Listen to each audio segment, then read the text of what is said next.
What if the golden age of Hollywood is still beating, quietly in the hearts of stars older than most film archives? Their stories span wars, studio battles, and silent reinventions far from red carpets. Tonight we're dusting off the reel to meet 25 legends who refuse to fade. Stay till the end and hit subscribe so their living legacy keeps shining. Elizabeth Waldo. If you listen closely, you can almost hear the whisper of rainforest flutes drifting through forgotten sound stages. An echo of Elizabeth Waldo's bold journey from 1930s studio orchestras to the uncharted musical paths of the Americas. Born in 1918, Waldo is 106 and still greets each dawn with the quiet poise of a concertmaster who once played under Stravinsky's baton, then turned her back on predictable fame to record primal, exotica albums that Hollywood producers didn't know how to sell. She studied ancient clay whistles, built a personal Pan-American orchestra, and scored documentaries no one else dared touch. When studios sought lush violins, she delivered jaguar growls and reed storms, proof that curiosity, not contracts, fuels longevity. Today she lives privately in Los Angeles, her mailbox stuffed with birthday cards from ethnomusicologists who discovered her scratchy LPs in dusty bins. She seldom appears in public, but neighbors swear they still catch faint, mesmerizing scales wafting from her open window at sunset. In an industry obsessed with youth, Waldo's century-spanning heartbeat reminds us that reinvention is the truest fountain of life. Caron Marsh-Doll. Imagine surviving a plane crash at 20, stepping back onto the MGM lot, limping but defiant, only to spend decades teaching others to dance with gratitude.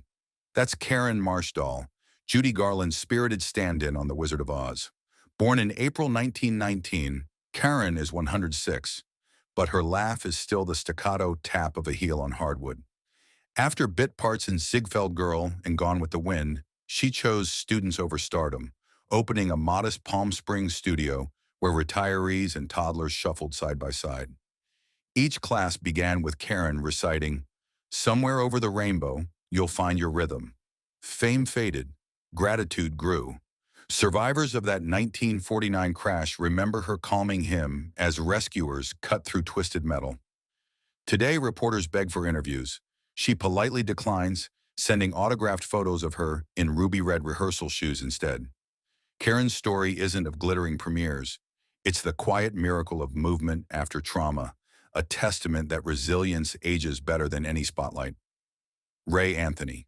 Trumpet players call him the last Miller Man, the sole surviving member of Glenn Miller's legendary orchestra. At 103, Ray Anthony still polishes his horn every morning, though breath comes in shorter sighs. Hollywood once borrowed his swing for silver screen romances. Remember Daddy Long Legs with Fred Astaire? But Ray's real romance was the roar of brass harmonies ricocheting off ballroom ceilings. When rock and roll elbowed big band aside, the studios stopped calling. Ray pivoted, scoring television themes and hosting twilight concerts on his own patio, where neighbors brought lawn chairs and memories. Every January 20th, a trickle of die-hard fans gathers outside his Beverly Hills gate, trumpets in hand, serenading him with "At Last." He steps out, waves that famous grin, and lifts a hand in time. The notes may wobble, but the passion never does. In Anthony's steady pulse, we feel Hollywood's golden roar still flickering, determined never to fade to silence. Eva Marie Saint. Turn the reel back to 1954. Marlon Brando murmurs, "I could have been a contender," and a luminous newcomer steals the scene, and an Oscar, without raising her voice. That newcomer, Eva Marie Saint, just celebrated her 100th birthday surrounded by 4 generations who call her Nana rather than North by Northwest's coolest double agent. She stepped away from Hollywood years ago, choosing to care for her late husband and later volunteer at literacy charities. Yet studios still send scripts, hoping she'll break her quiet vow of retirement. She smiles, writes encouraging notes to young directors, and keeps the scripts neatly tied in ribbon bundles. Souvenirs of possibilities she no longer needs. Friends say she answers the phone with a warm, "Darling, what took you so long?" Her enduring grace proves that the softest performances echo the loudest across time, and that dignity, above all, refuses to age. June Lockhart. Generations know June Lockhart as television's ultimate mom, first comforting Lassie on the farm, then piloting a lost colony through space. Off-screen, she's the daughter of two Hollywood actors who taught her to memorize Shakespeare before she could ride a bike. Now 99, June resides in a modest West Hollywood bungalow, only blocks from her childhood theater. Days begin with classical piano scales, her father's antique upright, still in tune, followed by handwritten letters to Lost in Space fans who share how her calm voice soothed their childhood fears. She hasn't acted since 2021, but last Christmas she slipped into an LA soup kitchen unnoticed, ladling chowder beside volunteers young enough to be her great-grandchildren. They marveled at her stamina. She quipped, "Try 40 years of wrangling a collie." June's enduring glow isn't nostalgia, it's service. A reminder that caretakers never truly leave the stage. Through her, Hollywood's maternal heartbeat keeps steady time, promising that adventure and compassion are ageless. Dick Van Dyke. There's a sunrise spark in Dick Van Dyke's eyes that refuses to dim, even at 99. He no longer vaults over ottomans, but neighbors in Malibu claim they still hear him humming Chim Chim Cheree during morning strolls. After his viral 2021 sidewalk dance, he quietly stepped away from public gigs, choosing evenings of ukulele strums beside wife Arlene instead of studio calls. Yet the man who once turned chimney soot into stardust keeps mentoring young comedians through Zoom, reminding them laughter is cardio for the soul. When floods ravaged a fire station near his home last winter, Dick delivered homemade chili to first responders, then slipped out before cameras arrived. He says longevity is about staying curious, but friends swear it's his habit of thanking every sunrise out loud. In an industry where spotlights fade faster than memory, Van Dyke remains a living hymn to joy, proof that childlike wonder can stretch a life well past its script. Lee Grant. At 99, Lee Grant's whispers still cut sharper than studio gossip. Blacklisted at 24 for eulogizing a left-leaning actor, she spent a dozen silent years teaching drama in basements before roaring back to win an Oscar for Shampoo. That triumph, she confesses, tasted like justice on cracked lips. Grant hasn't stepped on set since directing a 2013 documentary.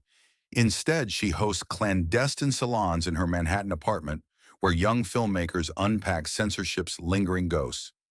Visitors leave with annotated scripts and a single command: defy politely, then film loudly.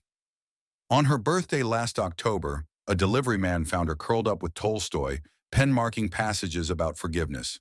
She waved him in, handed him the book, and said, "Keep it. Letters matter more than autographs." Lee Grant's life is a long, graceful rebellion, proof that exile can forge brilliance and that a voice once muted carries double when it returns. Mel Brooks. Picture this: a tiny bungalow in Brentwood filled with silent Super 8 projectors looping the producers on walls like private constellations. That's Mel Brooks at 98, Hollywood's last great satirist, chuckling alone while polishing his mother's silver menorah. He hasn't performed live since a 2022 radio cameo, yet every Tuesday he tweets a single corny joke, signed Love, Mel. Millions retweet, he replies to none, preferring handwritten letters to widowed fans who say his films saved them from loneliness. Last year he auctioned his archive to fund a free tuition comedy school in Queens, insisting genius begins in rent-controlled apartments. Old pals beg him to remake classics.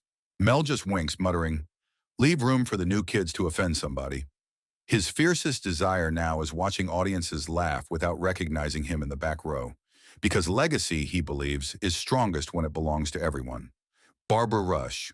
Slip into a dusty 1950s drive-in reel, and you'll find Barbara Rush outrunning cosmic invaders, her cheekbones slicing through cinema's first wave of sci-fi chic. At 98, she hasn't acted since a cameo on Seventh Heaven 2 decades ago. Yet Santa Barbara locals catch her sunrise swims every Sunday, red bathing cap bobbing like a buoy of grace. She keeps scrapbooks of handwritten fan letters. No emails allowed, answering each with lavender ink thank yous and pressed bougainvillea petals. After eye surgery in 2023, she donated her vintage wardrobe to a community theater, quipping, "These gowns deserve applause, not closets." Barbara's daily ritual involves reading Shakespeare aloud to her aging golden retriever, who, rumor has it, prefers Much Ado. Though the screen abandoned her genre years ago, Rush's quiet devotion to artistry proves that heroes don't vanish.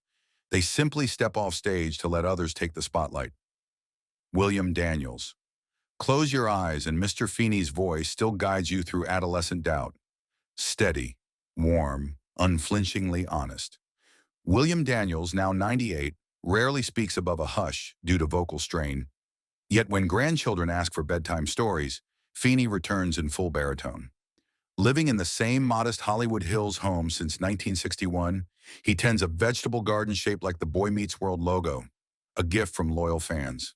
Daniels last acted in 2019, choosing instead to lobby Sacramento for stricter child actor protections, recalling the scars of his own Broadway boyhood. Every spring, he hosts a small picnic for former co-stars on his sloping lawn. Phones stay pocketed, and tales of early morning call times mingle with the scent of basil. As dusk drapes the canyon, Daniels raises a toast to lessons learned and futures still unwritten. His enduring creed? A good teacher never retires, he simply gardens new seeds. Nancy Olson. When Nancy Olson earned an Oscar nomination opposite William Holden in Sunset Boulevard, she made a promise to herself, never let the town write my third act. At 96, the last living member of that classic's credited cast keeps that promise daily, waking in her quiet Bel Air cottage to reread a single page of Wilder's script before tucking it back into a cedar box. Hollywood wanted her sweetness. Life asked for her steel. She chose family over fame in the 1960s, declined comeback offers after the tragic death of friend Marilyn Monroe, and has spent the past 4 decades volunteering at children's literacy clinics. Visitors find her kitchen wallpapered with thank you cards rather than film posters. Each Thursday, she mails a lavender-inked note to some fledgling actress, reminding her that integrity outlasts applause. Olson's enduring grace feels like a gentle rebellion against the cult of celebrity, proof that walking away can be the most powerful close-up of all. James Hong. Open any door in Hollywood, and you'll find James Hong's fingerprints. The Chinese waiter who stole Seinfeld's cold open, the replicant eye maker in Blade Runner, the stern yet tender Gong Gong in Everything Everywhere All at Once. Now 96, Hong rises before sunrise to run meditative laps around a koi pond behind his modest LA bungalow.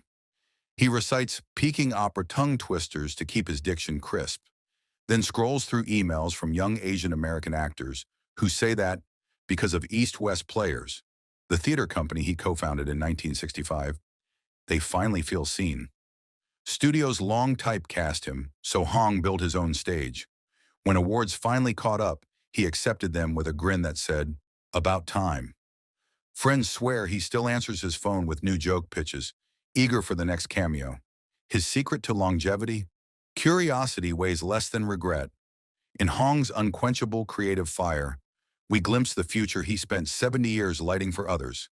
Tippi Hedren, the woman Hitchcock called his cool blonde flame, now wanders sunlit paths of her Shambhala preserve, a cane in one hand and a rescued tiger's whiskers brushing the other. At 95, Tippi Hedren scarcely remembers the terror of the birds.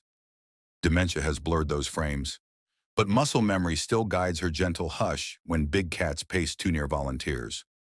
Hollywood glamour never fit. Her heart found purpose in protecting creatures with no voice on a studio lot. On her birthday this January, daughter Melanie Griffith filmed Hedren blowing out candles, captioning, "Happy, healthy, feisty." The video went viral, a reminder that courage can outlive fame. Each evening, Hedren fingers the Golden Globe she won as a newcomer and whispers to the lions settling nearby, "We survived the cages, didn't we?" In her twilight, activism and artistry merge, roaring softly that compassion is the role of a lifetime. Joanne Woodward. Hollywood's quiet chameleon now spends her days in a sun-drenched Santa Monica room, where the sea breeze turns pages of The Three Faces of Eve, the script that crowned her the Academy's youngest Best Actress in 1958. Alzheimer's shadows the 95-year-old Woodward, yet when hospice nurses play Paul Newman's voice-reading poetry, her eyes brighten, and for a heartbeat she is back on a 1950s soundstage, daring directors to give her something real. Woodward retreated from the spotlight long before illness demanded it, founding summer theaters and scholarships while Newman's salad-dressing empire funneled millions to sick children. Even in fading memory, generosity remains muscle-deep. She still asks every visitor, "Have you eaten?" The industry likes to forget its legends once the lights dim. Woodward reminds us that a soul's brilliance can outshine any marquee. John Astin. Gomez Addams is 95 now, his famous grin softer but still mischievous as he greets drama students who sneak onto the porch of his Baltimore row house. John Astin keeps a battered script of the Addams family on his desk, edges frayed from half a century of seminars where he teaches that comedy equals truth plus timing. He retired from Johns Hopkins in 2021, yet continues to record voice notes for alumni's indie projects. Signing off, Carpe Noctem, seize the night. Every March 30th, fans post black and white tributes. Astin replies with selfies beneath a lilac tree his late wife Patty Duke planted, captioned, "Still kooky after all these years." His legacy isn't just a finger-snap theme song, it's an unshakable belief that outsiders belong center stage. In Astin's twinkling eyes, we recognize the eternal child who painted darkness with laughter and taught the world to love monsters by showing their hearts. Robert Wagner, the man who once defined suave on Heart to Heart, now spends most mornings in a quiet Pacific Palisades garden, coaxing roses rather than headlines. At 95, Wagner rarely appears in public. His last screen cameo was a decade ago, but neighbors talk of the gentle ritual he keeps for late wife Natalie Wood. Every dawn, he sets a single white rose adrift on the koi pond, whispering, "See you at twilight." Time and tabloids tried to cage him, yet Wagner chose invisibility over indignation, retreating into family dinners, voice memo journals, and mentoring sessions with young stage actors who mail him their first reviews. He answers each with a note that begins, "Fame is a season, craft is a lifetime." Friends say he carries a dog-eared copy of The Little Prince, quoting the line about tending one's volcanoes whenever conversation drifts to regret. A reminder that stewardship, not stardom, measures a life. In his steadfast devotion to memory and mentorship, Wagner shows that some leading men age into guardians of gentler scripts. Clint Eastwood. At 94, the screen's ultimate lone gunslinger starts his days before sunrise, rolling onto the Carmel shoreline in a weather-worn Jeep to photograph pelicans cutting the mist. He hasn't acted since Cry Macho in 2021 and whispers that last October's Juror Number 2 will likely be his final directorial ride. Yet retirement feels like another role he's studying, observant, laconic, unfinished. Locals spot him at the Mission Ranch piano bar, ordering chamomile tea, scribbling story fragments on napkins he later folds into his Stetson. When tourists recognize him, Eastwood tips the hat and mutters, "Enjoy the view. It's all we ever own." Each spring, he funds anonymous scholarships for community college film students, enclosing a single-sentence creed, "Stay curious, forgive slow." In shunning late-career cameos and talk show circuit nostalgia, Eastwood cultivates silence as fiercely as he once commanded gunfire, teaching us that true legends ride off not into sunsets, but into the soft dawn of personal peace. Robert Duvall. Hollywood's weather-worn poet of authenticity now keeps a modest horse farm outside Charlottesville, where the smell of hay and leather outshines any red carpet perfume. At 94, Duvall hasn't accepted a role since a cameo in 2018. Yet he rehearses Shakespeare soliloquies every afternoon, declaring to ranch hands, "The tongue's a muscle, use it or lose it." Twice a month he hosts story circles for combat veterans, letting them trade nightmares for monologues around a barn loft lantern. Afterwards, he plays them Willie Nelson ballads on a scuffed guitar signed by Dustin Hoffman. Awards gather dust on a shelf above his boot rack, but a framed newspaper clipping of Tender Mercies remains spotless. Proof, he says, that broken voices still sing. In the hush between pasture fences and stage lights, Duvall reminds us that craftsmanship is a living organism, fed by humility and dirt under unclipped nails. Rita Moreno. The only EGOT winner who once leapt across West Side rooftops now rises with Puerto Rican boleros, drifting through a Berkeley cottage filled with orchids. Turning 93 last December, Moreno stepped away from set life after her jubilant cameo in Spielberg's 2021 remake, choosing instead to guest teach at high school drama clubs that cannot afford professional choreographers. She begins each class with a whispered, "Arriba corazones," lift your hearts, and ends by gifting one lucky student her treasured silk scarf from the electric company. On weekends, she records bedtime stories in Spanish for refugee children, her voice still supple as velvet maracas. Moreno says longevity is a dance between gratitude and grit, and her every pirouette, now slower but no less fierce, invites us to imagine futures where heritage is spotlight, not sidebar. Angie Dickinson, once the silver screen sheriff who outdrew every outlaw in Rio Bravo, Angie Dickinson now savors 4 p.m. cappuccinos on a shaded Beverly Hills patio, her signature bangs tucked beneath a floppy straw hat. At 93, she hasn't acted since her 2009 swan song on Mending Fences, preferring solitude and old Sinatra vinyl to social media tributes. Each Thursday she drives, not rides, to the Motion Picture and Television Fund campus, reading classic detective pulp to retired stuntmen who still call her Sergeant Pepper after her trailblazing cop series Policewoman. She never signs autographs. Instead, she slips Polaroids of her 1960 Corvette into visitors' pockets with the note, "Drive like the road just opened." In Stepping Off Hollywood's Autobahn, Dickinson illustrates that real speed lies in controlling the brake, and that charisma, once earned, keeps its engine humming long after the chase scenes fade.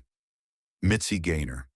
Slip a needle onto a crackling LP of South Pacific, and you'll feel Mitzi Gaynor's orbit still spinning. Sun-drenched, defiant, ageless. Now 93, she starts each dawn in her Beverly Hills kitchen, stretching to Rogers and Hammerstein, while tea steeps beside a faded Tony nomination. The world stopped seeing her after she shelved her Vegas review in the 70s, but she never stopped rehearsing. Mirrors in every hallway still bear lipstick reminders. Smile with your eyes. Twice a month she mails vintage playbills to young chorus kids who write her for luck, tucking in a silk rose petal from the gown she wore on Oscar night, 1959. Neighbors swear they catch her practicing high kicks at sunset, silhouetted like a candle's flicker against Venetian blinds. Ask what keeps her here, and she'll grin, quoting her favorite lyric, "I'm gonna wash that doubt right out of my hair." Mitzi's glow survives because she never waited for an encore. She kept dancing after the curtain fell, teaching us stamina is a kind of quiet rebellion.